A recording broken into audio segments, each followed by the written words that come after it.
So it's Monday today, and I guess the leadership of the Liberal Party debate will be held tonight, in French. Interesting, the first debate is held in French, which is our second language. Go figure. Quebec. Anyways, I guess Ruby Della isn't going to be there. The Liberal Party banned her, whatever, kicked her out.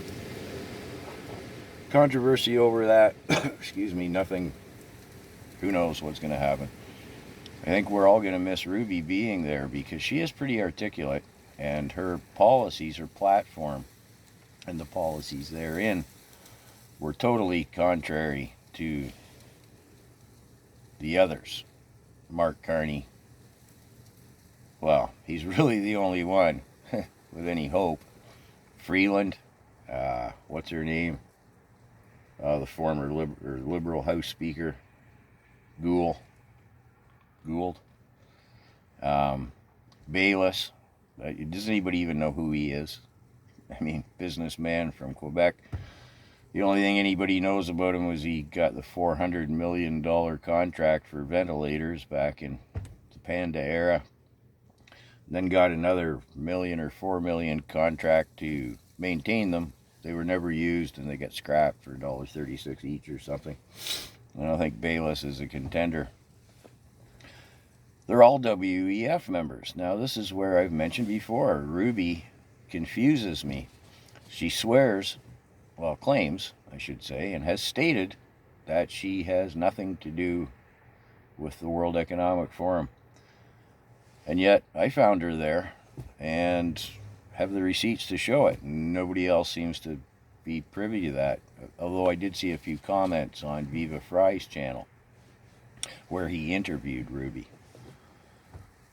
I can't figure out what's going on with Ruby. I really can't. I see the Rebel News is championing her. What are you thinking, Ezra? Don't you do your homework? Hey, I've offered to work for you before, Ezra. I'll be your WEF specialist. I don't know. Crazy. It'll be interesting, though, to see what Carney has to say, how he's going to work his way out of being caught, and more than one lie already.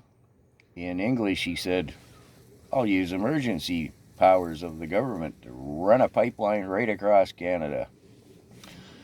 And then he made an address in French where he said, oh, no, we're not going to let a pipeline go across Quebec if they don't want it. Okay, Mark. And a lot of the Liberal supporters believe it, that he's going to remove the carbon tax. You read his book, you read his bio, he's the UN Special Climate Envoy. He said we need double-digit carbon pricing, not single. So this guy gets in power? Yeah. So anyways, there we catch Mark in a fib. I better say a fib again. I'm going to get rid of the carbon tax. And yeah, he's going to replace it with something that's far, far worse. We see in the European countries how the pursuit of net zero is financially ruinous. Leads to, well, the UK, they're not part of the EU, but they follow the World Economic Forum's net zero program. They pay, 4 or 5 times higher energy costs than what the US does. Yeah. Anyways, the debates will be interesting.